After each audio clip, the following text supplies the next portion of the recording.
Welcome to Mistake-Free Real Estate Podcast. My name is Marck, your host, and I'm really excited today to be joined with one of our SBD investors, Matt Adkins. Matt, welcome to the show. Hey, Mark. How you doing, man? Good, mate. So for those that do not know you, our audience out there, tell us a little bit about Matt, where you live, and a little bit about your life. I live in Lee Summit, Missouri. Been in Lee Summit my whole life, give or take. Married, have two girls. In the medical device industry, have been doing that for my whole career. So 20 years or so, in a few different areas, but the last 15 or 18 years here in the Kansas City area, primarily in the Kansas City Metro. Go out to Kansas, some, but primarily in the medical device field. So you've been in sales for most of your life? Yep, all sales.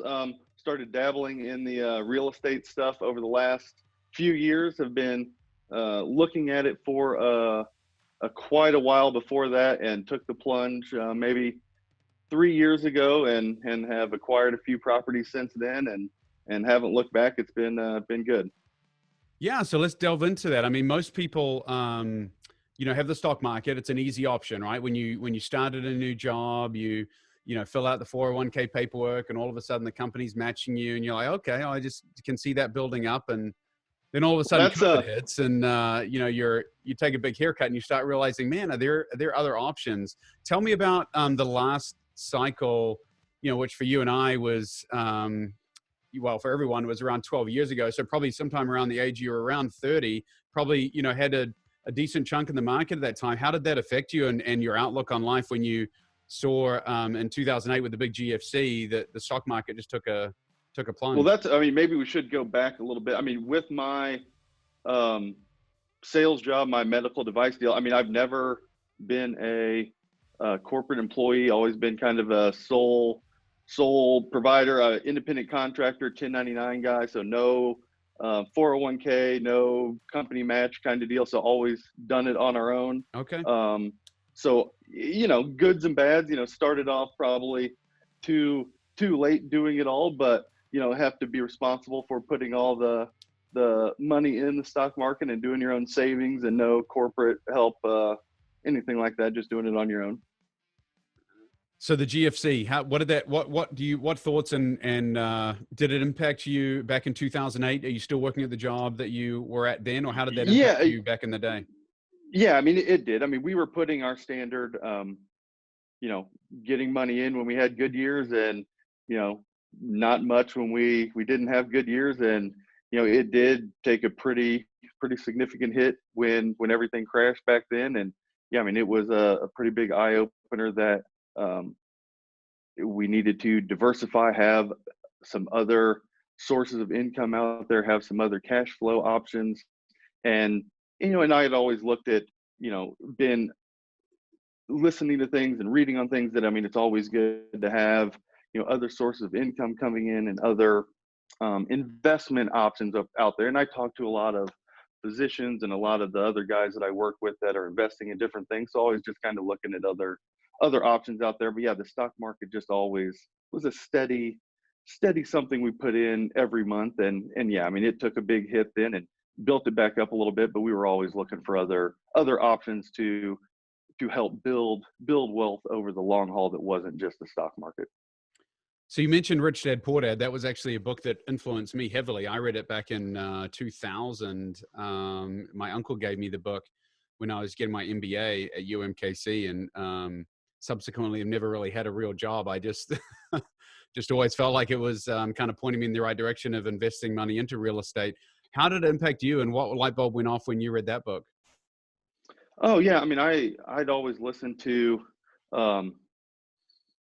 different podcasts, listen to different audiobooks and things while we were out doing stuff, and that was a constant book that came up from that everybody mentioned, that this was the one book that you had to read, that got everybody at least thinking about different ways to start building wealth, what an asset was versus what a liability was, and the difference between them, and which one you wanted to get and which one you wanted to avoid. And at that point, it just started kind of clicking a little bit that we needed to start looking at different ways to accumulate assets, accumulate things that brought in revenue streams every month that weren't another job. I mean, I worked and still do way too many hours every week. I mean, there wasn't time to go out and find other jobs to do. I mean, I needed something that we could invest in and put money in that brought in money every month that wasn't bringing in more work also. Right. So, I mean, you weren't the guy that was like, let me find a foreclosure, let me do the work myself, let me try and, get a property management team together to manage it for me or manage it on my own, even worse. You, Oh, I thought so, about all that stuff. I mean, I went and looked at all that stuff and read all the books and watched all the YouTube things and did all the stuff that, thought that that was a great idea and hey man, I should do this. And then, got to the point where no, I mean, I can't do this. I don't want to work all week and then go spend the weekend remodeling a house or every night or whatever. So I mean, all those things seem great in theory, and you start learning about them and reading about them, and then realize there's a professional out there that's doing this full time that is going to be hard to compete with. For the part-time guy wanting to go remodel one house every 6 months is not going to work. so how did you hear about SBD? How did that come about? Um, well, we had met a few times socially, and then I have another few friends that have worked with you, so heard good things and started reading a little bit about the process and the concept of doing a more turnkey type of um, purchase, and reading what that was like, and learning more about the idea of just going to the people who are the professionals at it and letting them teach us on how the process goes, and trying to go that route and seeing what was available. So, for those people that have never bought a turnkey asset, how much time do you have to spend on the job? How many times do you have to drive by or talk to contractors? Or, I mean, what was the experience like for you for someone who doesn't understand turnkey? Um, you can go by not at all. Um, so so the first couple, I mean, I'm very interested in it, and like am interested in the whole process. So I went by the first few and wanted to see it all, and see what was going on and learn about it. And yeah, I mean, there you can be as involved as you want or as not involved as you want. We wanted to, on the front end, learn about the process, learn what went into it, try and get educated ourselves so we knew what all went into it, where everything was going, understand what was happening. Because I mean, I think there is a lot of work that people don't understand going into this. I mean, it seems easy to get this house and turn it into a rental, but if you see some of the houses that are bought on the front end and what they end up on the back end, I mean, there's a significant change in product that you don't really get to appreciate if you don't go see it. So yeah, I mean, it was good just to learn about the whole thing. I mean, we added bathrooms to some, and we put new roofs on some of them. I mean, there was a whole. I mean, it was a much bigger undertaking than I ever thought was going to happen. Yeah, so I think what you're referencing is what we always encourage investors to do, which is just kind of dig in on the front end and do some due diligence, right? Like investigate, look to a full turnkey provider that has experience, look at some of their work that they've done in the past, have them drive by, show you some befores, show you some afters. And, although most of our investors personally are out of the state and out of the country even, and so there's still ways to get that message across. I think you can do your due diligence through Zoom calls and meeting the team via, and then obviously videos through walkthroughs of the property and before and Yeah, I after mean that. pictures, and all those kind of things can help, right? Yeah, no, that was, and I think that was a great tool. I mean, we got videos of every property. I mean, so we got to see them kind of on day one, what they look like at purchase. I mean, we got all the the kind of spreadsheet of what was going to be done, what they look like, video of everything, through the whole process. And I mean, a big deal for us. I mean, I was big on going out and looking at not necessarily the MLS, but realtor websites and looking at what was available out there. And I mean, you can get it. I mean, you just type in turnkey properties. I mean, there's a million, places out there, but you want to be with somebody. I mean, we want to be with somebody that we trusted. I mean, there's a significant, you're putting some money into this. I mean, and it's an investment. I mean, you wanted to be with somebody that you trusted and somebody that we knew other people that had worked with and knew what the product was going to be and knew what our return was going to be. And all that was kind of laid out up front. So, I mean, the risk was, I mean, relatively low going into it. And we wanted to be, I mean, we're not big risk takers by any means. I mean, we wanted to know going into it that we trusted the guys we were going to work with, that other people had been through the process, that they'd done a lot of them, that, I mean, there was, once we kind of found out what we were going to do and who we were going to work with, the risk was relatively low, and we knew exactly what we were getting into. That's an interesting point. There's a common theme with our investor group, actually, that we mostly deal with people that are very risk averse. And I, have bought, as you know, around 1,100 homes and flipped a bunch of properties. And so, some people would think when you're putting hundreds of thousands of dollars and per transaction and millions of dollars over the years on the line that I'm a risk taker. And it's actually the exact opposite. I feel like real estate is, at the end of the day, you're buying land undervalued because it is in some stage of distress. And with that renovation, anytime you do a value add, and you're not only you're increasing the value of that land, but you're also increasing the asset's marketability on the back end, it's a pretty low risk proposition, wouldn't you say? Yeah, no, I agree. I mean, I think us doing it ourselves would have been a risky proposition, and and it would have been risky. It would have been hard getting my wife on board to do it. I mean, we would have never pulled the trigger. I mean, being able to bring Melanie in and sit down with you, I mean, that was 90% of the battle. I mean, getting her on board with doing it, I was already on board with doing something. I mean, bringing her in and getting her sold on the whole process and how it was going to work and what all the numbers meant. And I mean, me explaining it all to her is one thing. You explaining it to her is a lot better deal. I mean, that's going to go over a lot better. That comes across a lot better. She understands a lot better. Her questions are a lot nicer when you're saying it than when I'm saying it. I mean, everything is I mean, having her get on board and understand what was going on, and then after that, it was, how fast can we do it? But I mean, and then at that point, it was not a risky endeavor. Us doing it on our own and going through and trying to decide between the two of us which one we were going to buy and how we were going to do it and what we were going to do on our own would have been too risky. Never would have happened. I mean, we would have still been sitting here listening to some audiobook trying to figure out how to do it and never pulled the trigger. Well, but kudos to you both, because that's exactly where that's where most people in America find themselves. I'm yet to meet a 60 or 70-year-old person, that man or woman, that has bought and held, a significant number of assets and, managed them through, to the point where they've got professional management and everything was done the right way and regret it. I don't find those 60 or 70-year-olds that have 100 assets in their portfolio saying, I wish I didn't own that real estate. It just doesn't happen. If you can find a way to eliminate the hassle and the headache, and largely, as you know, and we'll talk about that in a minute, it's through property management. That's the devil is in the details. And man, talk about the details for property management. You have to be so dialed in that regard. But if you can eliminate vacancy and maintenance, then real estate becomes pretty low risk proposition. And at that point, you're right. It's all about just how much can we do and how quickly can we expand the portfolio, right?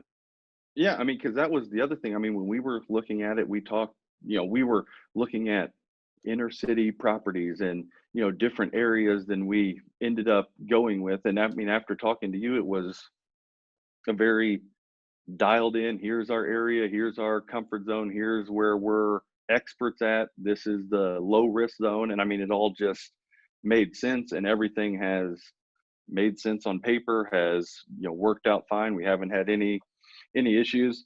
Yeah, and then into the property management part, all that has been, I mean, I couldn't imagine doing it on my own. And that was the other thing. I mean, we weren't going to take that leap of doing it on our own, so the property management piece had to be tied into the whole thing, and that has been, I mean, easier than I ever imagined it could have been. I mean, that's been, I mean, makes it no work at all. So we talk about property management. The two big killers of cash flow and rental portfolios are vacancy and maintenance. And so we preach, those two things around our office as well as to our investor clientele, that every decision we make is designed around minimizing vacancy and eliminating maintenance. And so on the front end now with our remodels, they're really coming on at a super high quality. That's why we choose to put in LVP flooring rather than carpet, why we choose granite over Formica, why we choose a tile backsplash over just sheetrock. And so all of these things to get to the point where they become pretty bulletproof. And even after a tenant moves out, after a couple of years, you can just wipe down the hard surfaces and move on. What's been your experience with your tenancy? How much turnover have you seen? Are you seeing tenants that tend to stay in the properties, or is there a lot of turnover? No, I mean, we haven't had much turnover. We've had, a couple leave every year, but I mean, the turnaround time has been very quick to get new renters in there. I mean, none of that has been an issue at all. And yeah, I mean, the higher end, um, uh, not furnishings, but materials and everything. I mean, that I would not have known to do any of that stuff. I mean, we would have put in, you know, the cheapest stuff we could have found and wouldn't have lasted the time, and would have had to replace all that stuff every go around. I mean, I think all that makes sense, because that is, I mean, we haven't had to do any um, major replacements, any major repairs at all.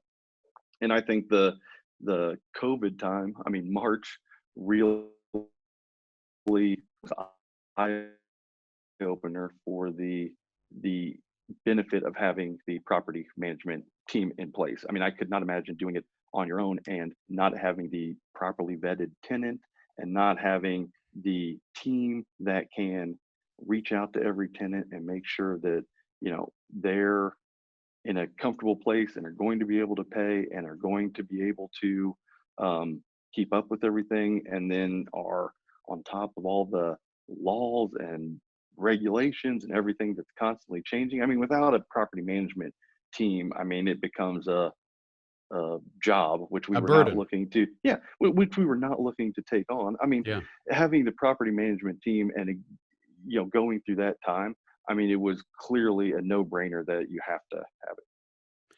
Yeah, easy plug for my team there. They really stepped up and were leaders for the industry. We actually were very proactive in getting our message out there, and so a couple of the real estate mastermind groups that I'm a part of had asked, for some help, and so my team's paperwork that they'd put together to help people on the front end was actually used kinds of a template for those in the industry moving forward, which was great for them. But I mean, it was interesting through all of that. People would expect, well, that's dangerous because then tenants are not going to pay. But ironically, we maintained a 98 to 99% collection rate all the way through COVID, because we just were really active in talking to people and giving people options, and being flexible, waiving late fees, waiving application fees, waiving, all the miscellaneous little things. It really doesn't matter. At the end of the day, you just want your investor to get paid. We even were offering up, prepayment of months in advance and giving them a discount in that regard, because we just saw it as a plus. If investor could say, hey, I'll give them a 10% discount on, the next 3 months rent if they can pay in advance. Some people were taking advantage of that. So it really was I mean, it was always a challenge, and obviously you can't undermine, how COVID impacted the culture, but at the same time, yeah, the property management side of it, they really did a good job of managing their way through it. No, it was great. And yeah, I mean, we didn't have any tenants miss payments, or anybody leave. And I think this whole process, I mean, with the rental stuff and the investments, I mean, it's been an eye opener for me, just from the investments. I mean, we always did just the standard, invest some money in the stock market, college fund, that kind of thing. But through this whole process, from talking to you guys and talking to different investors and stuff, I mean, we've increased our, banking relationships. I mean, we've increased our, I've increased my knowledge on just how everything overall works. And I think have gotten more. you know, more savvy, I guess, in how to deal with things and understand things better. And when these, you know, tough times hit, I mean, they hit everybody's industry, they hit mine hard. I mean, you're able to navigate them better and work with your lenders better and work with the banks better, and you have these better relationships in place. I mean, stuff that we never even thought about before, we started doing this and never even thought we needed. But I mean, having these things in place I mean, it just made everything a smoother process. You didn't have any worries. I mean, everything just, kind of fell into place a little better. Well, passive income is a powerful tool, isn't it? It's a nice, warm blanket when you have, any kind of storm coming through the pipeline. And COVID was certainly that. It was a storm of sorts. And I still believe that we haven't really seen the recession that everyone was calling for. COVID was a blip on the radar because real estate, quite frankly, has gone from strength to strength through COVID, which is quite bizarre. But I still think 2021 will see some kind of correction post US election here. But regardless, having a passive income stream with people that are signing long-term contracts, because we only sign 12-month minimum contracts, and then having them, our average length of stay, I don't even know if you know this, Matt, but we're trending now to almost 3 years as our average length of tenancy. I don't Yeah, know if that that's plays awesome. out for your portfolio or not, but that's over across the board. That seems to be our average now. That's fantastic. Yeah, I mean, this whole thing has been great. Like I said, I mean, I looked around and read a bunch of stuff and was listening to everything. I mean, this is the only thing that I have come across, have been able to find that makes sense, that isn't another job, that isn't me having to go out and work more doing something else that's taking away from my family time or after hours or whatever. I mean, this is the only truly passive thing outside of the stock market and just other little things that I found that's just really, easy to do. You can find good people. And I mean, I just don't have the time to do any sort of extra work and do another job. I mean, this is a truly passive deal. How often do you get called from your property management team that, hey, the toilet's leaking, or we need help here, or you need to come do something, on nights and weekends? I've never been called. I mean, Wow. So we real had estate can be completely no, passive. and that was the whole thing. I mean, I tell people, yeah, I mean, I've never been called. We've had one conversation in 3 years, and it was because we had one tenant leave, and we had to discuss whether to redo a roof or not. And we actually put it off for another couple years, and ended up, doing some soffit stuff and some little things. But that was the only time we've had to talk, and it was just kind of a turnover deal. It wasn't anything big. But I mean, I've never been called ever. So Matt, you don't have, a lot of people would say, well, Matt must be a special guy. He probably knows a lot more than I do, and he's well read, and probably has tons of money that I just could never get to that point. I mean, to those out there that potentially are thinking this is not for me, can you address just who you think a turnkey program would be for? Is it just the super wealthy, or is it people that that can regular people put their money into real estate? Oh yeah, 100%. I mean, um, yeah, I mean, I think it is absolutely for anybody. I mean, we um, are a typical, suburban family. Try and save some money every month, save up a little bit, and invest it when we can. Have found that this is a good avenue for us, and have set some goals that we want to hit a few marks over the next few years. We probably got started doing it a little later than some. I mean, you hear, you know, um, people starting off really young doing this. We did not do that. We aren't super old by any means, but would have liked to have gotten started earlier. But I mean, we try to save some, um, invest some in the market. When times are good, we get it in and try and pick up one or two here or there, and have a plan of picking up several over the next few years, and just kind of slow and steady. And that's the thing. I mean, when we first talked, it was, this isn't a quick term play. I mean, this is over the long haul. I mean, this is for a long term deal, and just kind of set goals and go for it. Yeah, I always tell people that this is a crockpot business, not a microwave business. It's just getting wealthy slowly over time, not getting rich quick. So that certainly speaks to that. And that's the thing. I think if people could just understand, the message is not, hey, real estate's going to change your life today, but the message is, hey, real estate can change your life in 10 or 15 years if you are diligent today. It's that whole, the sign of mature, delayed gratification is the sign of maturity.